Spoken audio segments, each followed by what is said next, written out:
most frustrating part of my day is also the most common part of my day. My guess is we have a shared experience in this because we are living and breathing and have to do real life every day.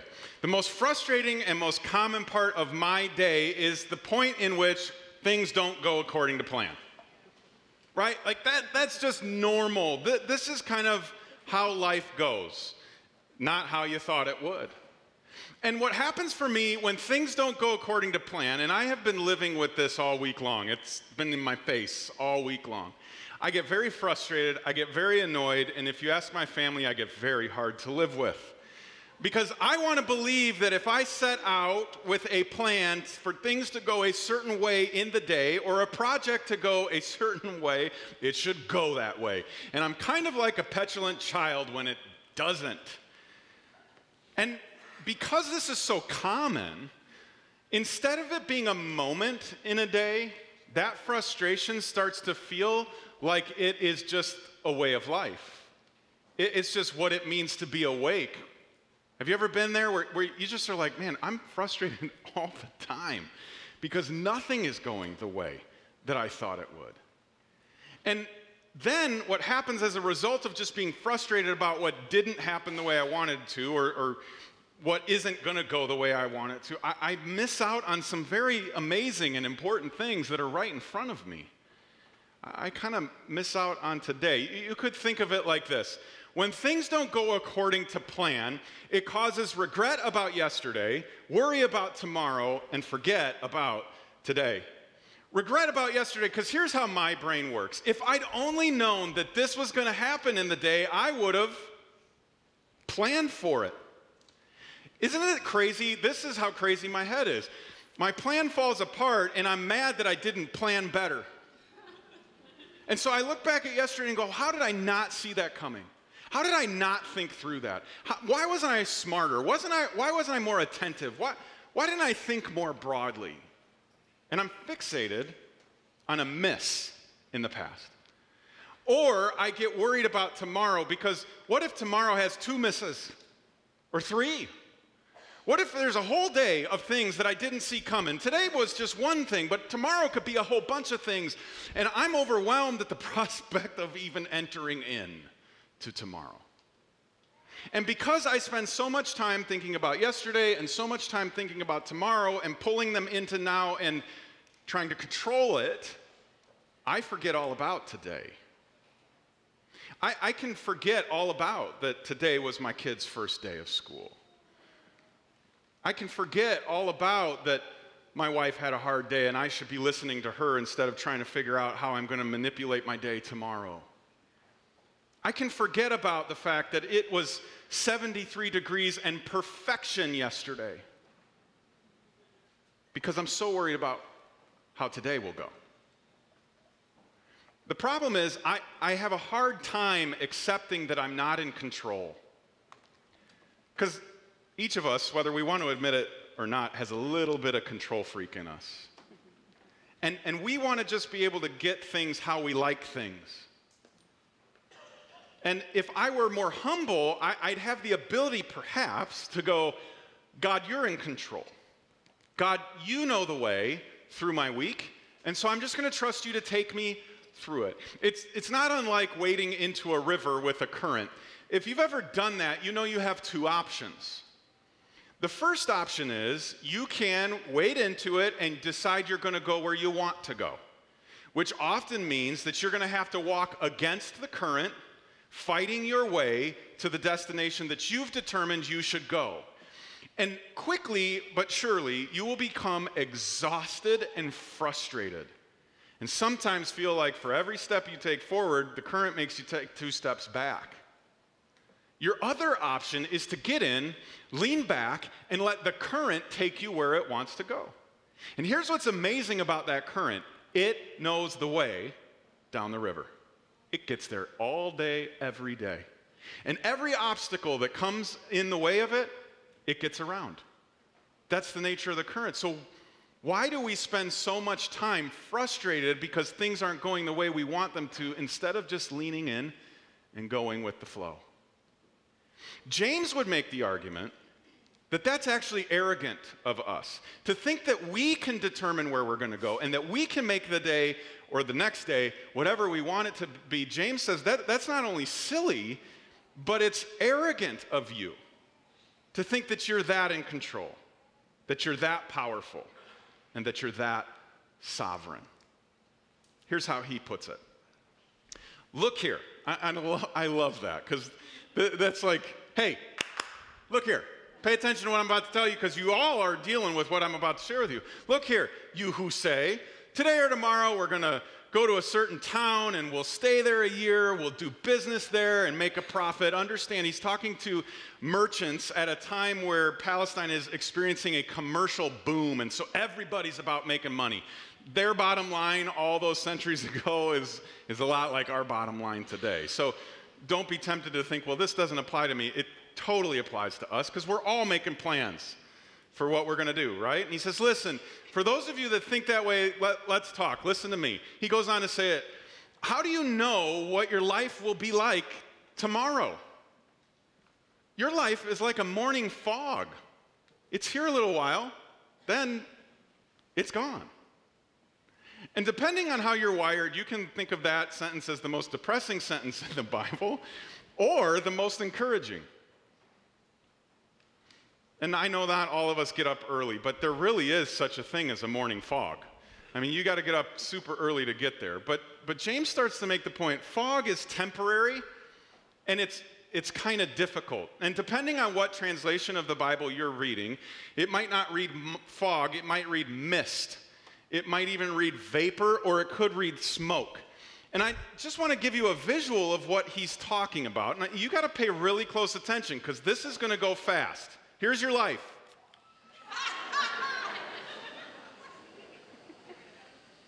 Yeah. So if I do this, I just live 5 lifetimes. Like that. Here today, gone tomorrow. It doesn't last. Here's what's hidden in this metaphor that's so amazing. This is very hard to capture. Like if I had another container up here and I did this, I would be running around like a crazy person trying to gather this together and get it into the bucket, only to realize I had nothing in the bucket at the end. It's hard to manipulate. I could maybe have a fan and get it to go a little way, but eventually it's going to do what it wants. And it is undeniably temporary. No matter how hard you try, you cannot prolong it. It's going to come, it's going to go, and it's going to do it fast. And so James says, if that's life, you better live it up while you can. You better pay attention. You better be awake. And you better stop worrying and fretting about what's going to come next, because if you spend too much time doing that, you're going to miss what's right in front of you now. You're going to miss today thinking about tomorrow and regretting about yesterday.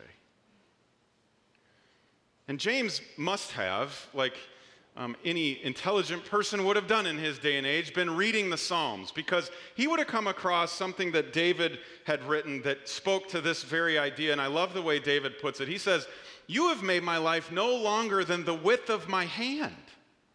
My entire lifetime is just a moment to you. At best, each of us is but a breath." He goes on, "We are merely moving shadows, and all our busy rushing ends in nothing. We heap up wealth, not knowing who will spend it."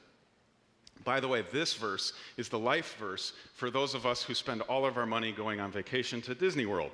We're going to spend it now, because we don't know who's going to take care of it later. It might as well be us. But what's interesting about this is that David gives us 2 additional metaphors that I think are so powerful. First of all, he says, your life is like the width of your hand. So everybody hold out your hand like this. Some of us have really big hands, others of us normal hands, but all of us are going to say there's limited real estate there. And if you've ever been on a diet and they tell you like, hey, 4 ounces of meat is like a deck of cards that can fit in your hands, you're like, that's not enough, right? Like this is very small. And David says, listen, this is not enough to carry all that you try and force on it. Most of us look like the person that has stacked 100 boxes up, and we're trying to carry it through life, and we're wobbling, and we're being forced in a direction just trying to keep balance. And James goes, look at your hands. You can't handle all that. You're trying to carry tomorrow and next year and the next decade. You only got enough room to carry today. You're frustrated and you're stressed out and you're annoyed because you've taken on more than you were built to take on. And then he references, I so appreciate this, he actually makes, to me, a Peter Pan reference. That was my favorite Disney movie growing up, and I'm still, as a 38, almost 39-year-old man, I still want to be Peter Pan. I never want to grow up. But the part of Peter Pan that we can all identify with is in the very early scenes when we're first introduced to him. Do you remember this? And he's in the nursery with Wendy and John and Michael, and he's making all that racket. Do you remember what he's doing? He's chasing his shadow. That's our whole start, is he has lost his shadow. It's in their nursery, so he goes to find it. And he eventually gets a hold of it, and he tries to use soap, and I think Wendy tries to sew it on, which is just weird, but it's a cartoon, so what are you going to do? But that's the story of our life, right? We're kind of always chasing shadows. The truth is, anytime you think about tomorrow, that is a shadow. It doesn't have shape. It doesn't have form and definition because it's tomorrow. And even when you look back, it's a shadow because it's just a cast of what you're standing in today. And we go after those things and we are never, ever going to catch them. So David says, you just need to recognize that. You need to be humble enough to know you're not that in control. You're never going to get a hold of those things. So when you think about tomorrow, don't pretend to know something that you don't know. This is what he says to do instead. What you ought to say is, if the Lord wants us to, we will live and do this or that. Now, what I don't want us to do walking out of here is to say, oh, so Christians always just use the magic words, if the Lord wants us to. For a lot of people that go to church their whole life, we think this is in the same category as please and thank you. It's not a magic word that makes something happen that we are hoping will happen. I think that's sometimes how we use it. So, for instance, I'll be hanging out with friends sometimes and we'll part ways and I'll say, hey, I'll see you later. And they'll go, yeah, if the Lord wills it. And I'm like, am I going to die this week? Like what? Odds are we will see each other again, right? Or we'll say, I'm going to go on vacation if the Lord wills it. And we kind of think, here's what we think. Well, maybe I just think this way. I think if I say that out loud, then God's kind of obligated to make it happen, right? Because I said the magic words, like, Lord, if you will it. And then he's like, well, he's a good boy, so I'm going to give him what he wants, right? Like, that's kind of how we think. And that's not James's intention here. James's intention is you need to have a frame of reference, a lens through which you see everything in your life. It's not about words that get God to do what he wants. If you never say these out loud, that's totally okay. What he wants you to see is God's in control of what's coming, not you. So you can plan and then get frustrated, and God's going to go, look here. That was never my plan to begin with. And you don't need to be frustrated. Just lean in and let me take you. I know the way. I wrote the story of your next week, so I know the way through it. Will you just go with me? You don't need to live life that way. What you and I need to understand is that the lines on the calendar are solid. Have you ever noticed that? Any calendar you buy, whether it's an app for your phone or if you still go old school like us and you have the calendar hanging in your kitchen, the lines are always solid. And here's how I need you to think of this. When you're driving down the road and the lines go from dashed or dotted to solid, it means you are not allowed to leave your lane anymore. Did you know that? Some of you are like, I know it now. I got a ticket for it, right? Like, when the lines are solid, you need to stay there. And the lines on your calendar are solid. We need to stay there. They are not dotted or dashed. And what a lot of us do, we sit here on Sunday, which is the beginning of the week, and we think we can look down the week through like a series of screen doors and go, all right, I see X, Y, and Z happening, so here's plans A, B, and C, and it's all going to work out, and it's going to be perfect because, everything goes according to plan. But I can see it, and God goes, no, you can't, because the lines aren't dashed, the lines are solid, and you're on Thursday, so be on Thursday. Don't worry about Friday. Don't worry about Wednesday, just be on Thursday. We almost need to think of it like this. Those lines, if we were like to three-dimensionally be able to get down on a calendar, the lines are not only solid, but they're like walls. And instead of just enjoying and being present in the space that we're given on Thursday, we spend those 24 hours trying to climb over the wall to the next day. Or try to climb over the wall and see back into yesterday. And God goes, why are you doing that? You're never going to pull it off because you're not God. I am. So from my vantage point, because I'm God, I can see all the days and how they're connected and how they work together. But you're on Thursday, so just will you please show up fully on Thursday? That's all I need you to do. Here's how I know that's his response to us, because Jesus said it.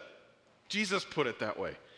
And what Jesus did so well is in order to help us understand, he looked at the rest of creation and said, you guys could learn a thing or two from the birds. This is how Jesus put it. He says, look at the birds. They don't plant or harvest or store food in barns, for your heavenly Father feeds them. Have you ever thought about what it would be like to listen in on a conversation between birds? I didn't think you did, but I do a lot. I do it all the time. Like when I see birds, I'm like, I wonder what they're talking about. I'm pretty sure I can guess what they aren't talking about. I'm pretty sure that the first bird doesn't look at the second bird and go, you know what, I'm really worried because I don't have enough worms. It hasn't rained in enough days, and I only have 4 worms, and I plan on having 6 worms, and I'm 2 worms short, and what am I going to do? Bird doesn't do that. And the third bird doesn't look at the second bird and go, that's nothing. I've been trying to build a nest for 5 weeks. I had a plan to get it done in 3, but I can't find sticks. I got nothing. I don't know what I'm going to do. I can't feed my children, right? Like it could be this freak out mode with these birds all the time, and Jesus says, just watch them. That's not what they're doing. They're just showing up. They just show up. And they trust that when they get to the day, God will have the day. God will feed them. God will take care of them because he's their heavenly Father. And so he is a provider. And they can trust him to be fully present. You know who else gets this, by the way, is squirrels. I don't know, they may not have squirrels in the Middle East. This is why that squirrel didn't get out of the road when you came barreling down it. Because he was fully present in the moment. Like, there's food here, I'm getting food, right? Like, and Jesus kind of says, you need to look at all of that and just be. Stop trying to get there sooner. I'll get you there when you're ready. And Jesus wraps this up. He says, so if I'm going to take care of birds that are literally a dime a dozen, I'm certainly going to take care of you. And you know why? Because of all creation, you're the most valuable to me. You're the most valuable to me, so I will take care of you. You can trust me. Jesus says, with all that said, this is how he wraps up this little part of his sermon. He says, so don't worry about tomorrow. For tomorrow will bring its own worries. You're going to have enough space over there to deal with. But right now, you're here. And so deal with the trouble for today, because it's enough for today. That's enough. Today is enough. You are enough. Today. Stop trying to climb over the wall. Stop trying to see through something. You're literally taking a shot in the dark when you start planning like that. And by the way, I don't think James or David is making the argument that you shouldn't have a retirement plan or book a vacation or any of that. That's not the point. The point is that sometimes those things become the only thing for us, and we're just waiting to get to something. And Jesus says, but I got a lot for you today. This is how James kind of wraps it up back to what he was writing. He says, otherwise, you're boasting about your own pretentious plans. All such boasting is evil. And again, it's easy to think when we use our English word boasting that James means the definition of our English word, and he doesn't. My kids will boast about things like, yeah, well, Dad said that tomorrow he'd take me to Target and buy me a new Lego set. So, that's not what James says. That's not what he's getting at here. When he talks about boasting, he's saying, stop putting your confidence in your own plans for tomorrow because you're not that good a planner. Stop putting all your eggs in that basket. That's silliness. It's arrogant to think that you've got the future figured out. It's silly to think that you're so good that you can multitask and make your way through today and tomorrow at the same time. You can't.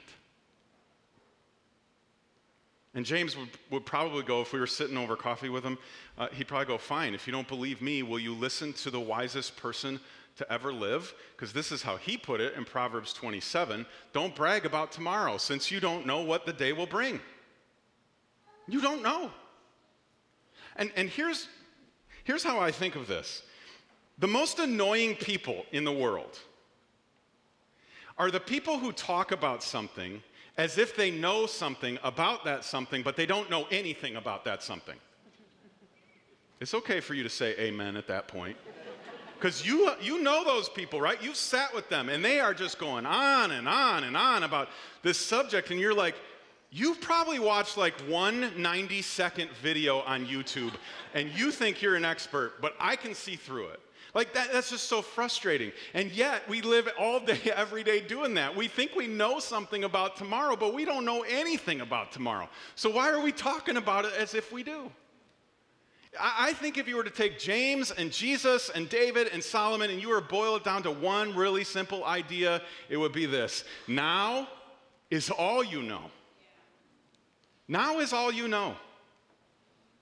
You don't know anything about tomorrow. And the truth is, you really don't know anything about yesterday either, because you have no idea what God's redemption plan is for your mistakes. So you may think that you've got those figured out and shaped and identified, and God might be going, you haven't seen anything yet. But you're never going to get to yet unless you get through today. Now is all you know. So go with what you know. Remember when your coach would say that, or your parents or grandparents would say that? Go with what you know. What you know is right now. So stop worrying. And I know easier said than done. I get that. For me, I live most of my life in then. And then goes two ways. One then is in the past, right? This then is like, those are my mistakes, those are my missteps, those everything I did wrong or I wish I would have done differently. And then there's the then that's coming, where I think I'm going to have it all figured out and put together. And the tension in my life is me trying to pull then and then into now so that I can control it and shape it and make it what I want, instead of being humble enough to know I can't do anything about those things. All I can do is right now. See, like for me, I'm a habitual and over-the-top planner. I just can't help myself. And so I even struggle in conversations when someone's talking to me, instead of actually listening, and if you think I'm making this up, just ask my wife. Instead of actually listening, I am formulating a plan with how I will respond to what you're saying. And then I get frustrated when my plan didn't work. And for me, like, I had plans about even my career. And I mean, by now I thought I'd be speaking at conferences all over the world and would have written best-selling books. And I haven't even written the first word of a book. And nobody asked me. I mean, you let me, but nobody's asking me. Right? Like, things don't go according to plan. You know why they don't go according to plan for me? I got kids. I got like a real life where other people are going to mess those plans up, and I'm going to get frustrated. I'm going to look at God and go, why didn't you make my wildest dreams come true? And he's going to go, because that wasn't the plan. You tried to make it yourself. I gave you Thursday. You just weren't showing up. I want to get to the place where, honestly, I wade into the river and I just go with the flow. Because I think that would be a less stressed, less frustrated, better life. And the truth is, it would be a lot more in step with how Jesus lived his.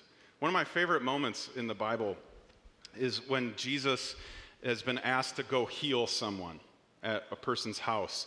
And on the way, he gets stopped by a woman who's been suffering her entire life.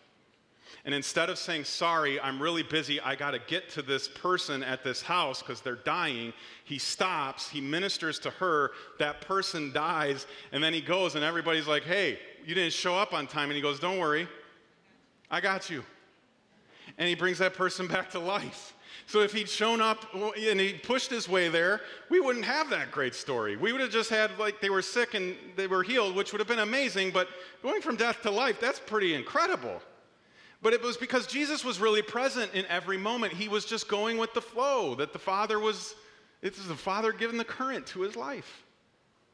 So when we do it, we're actually being more like Jesus. This is not some other religious thing about being present in the moment. It's a Jesus thing. And I just want to be like Jesus. But it is easier said than done. It's going to require practice. And here's the reality about practice. First, it's a bunch of small little exercises. For some of us, it's why we quit sports. We were just tired of running laps or tired of, doing the same drill over and over again. What your coach knew and what we may know now as adults is that leads to muscle memory, so that when you're in the game, it's automatic. But you got to do a bunch of small little things over and over again. It's repetitive, and you're going to do those things imperfectly over and over again. And the reality is, in our lives, when we start trying to practice things like being more present in the moment and in the day, we are not going to get it perfect. Maybe ever, but certainly not initially. And you're going to have to try some small little things over and over and over again. So I want to give you 2 small little things that I'm trying, as of like yesterday, to ask myself on a real regular basis. Small little questions. The first one goes like this: what do I know right now? That forces my brain to become present in the moment. It's not what did I learn yesterday or what do I hope to do tomorrow. It's what do I know right now. And sometimes that means I go, right now I know that the person I love more than anybody else on the planet Earth is sitting across the table for me. That's what I know right now. I don't know anything else. Or sometimes it's what I know right now is this walk from the bus stop home with my kids. What I know right now is when I'm pulling out of the store and the person is holding the sign that says they need help. That's what I know right now. And I can get all caught up in what will I do tomorrow without that money, or what will they do tomorrow with that money. But all I really know is just show up right now. That's all I know. And sometimes that question will just jar you loose from the panic and maybe even the fatigue of knowing everything around you all of the time. And then the second question just helps, because when you land that, you're inevitably going to start creeping into the next day, because again, you think there's a screen door there. It's a brick wall. But you got to ask, who's responsible for later on? You know what the answer is? Not me. Not me. And I get to say that because I'm not God. So sometimes when we sing songs about freedom, it is absolutely about freedom from the consequences of our sin, but sometimes it's freedom. Like the chains that hold me down are things like worrying about tomorrow. And Jesus doing what he did and being who he is means I've been set free from that. He's got tomorrow. I don't have to worry about tomorrow anymore. Thank God. Literally. I can just show up today. But that requires humility. Humility is required to practice presence. Presence in and of itself is faith. Being all here right now is faith. It is trust. And those things do not come easily to us. So we'll have to practice them. So try those 2 questions. This is just like 5 minutes a day. Just try to be fully in 5 minutes of every day for the next week and see what happens. See what that gives you. And the whole time, just remember, now is all you know. You literally don't know about tomorrow. I talked to someone in between services. They'd just come back from vacation. I said, how was your trip? It was okay. Just okay? Yeah, I found out my sister has cancer. First day of vacation. They had no idea that was going to be the news. They had no idea that was going to be the next day. They had a plan to go on vacation. So let's just be people who are humble enough to go, I got no idea what's coming, so I'm going to be all here right now. 100%. Not even 99%, and just say 1% for tomorrow. I'm just going to be all here today. And again, I don't think James or David or Solomon or Jesus is suggesting that you don't plan for retirement. I don't think he's saying you don't think about your schedule for the next week so you're prepared for the meetings that you're going to be in. I don't think it means you don't make your kids bathe every once in a while. I think it means you just don't let those control you. You don't let those be the things that define you. And you kind of go, that's the plan, but God, if not, no big deal, because you're in charge. This is really, truly how I do it. And I could be wrong. God will let me know at some point, but oftentimes because I've just never gotten the writing on the wall. I've never gotten the clouds turning into a sentence, at least natural clouds, turning into a sentence telling me like, Josh, this is what you should do. I just haven't gotten that. So my practice with God a lot lately is, God, here's my plan. Shut it down if it's not right. Seriously. I got a plan, but I'm going to hold on to it with open hands. This is what I think with the brain that you've given me. It's what I feel with the heart that you've given me. It's what I'm kind of thinking is right given the circumstances you've put me in. So this is what I'm going to do. I will turn 180 degrees if you tell me to, but I'm going to start taking the first steps in this way. And then I just trust God. Okay, you'll do what you do if I do what I do, and I'll just show up. I'm just going to do it. But I think part of what we get out of this is that we're just not as stressed out. We're free. That's the big payoff here is freedom. And freedom looks something like that to me. You remember those days? Where you just jumped in the pool, where you just got in the lake, or you just got in the river, and you just floated. Remember how free you felt?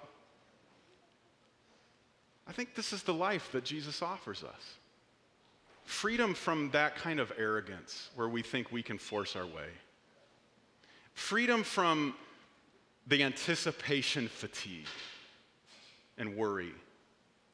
Freedom from the regret of all the mistakes that we made yesterday and the day before and the day before. Freedom to fully show up every single day. It's not easy, but it is what we're given. It's not easy, but it is, at least in part, what it means to follow Jesus.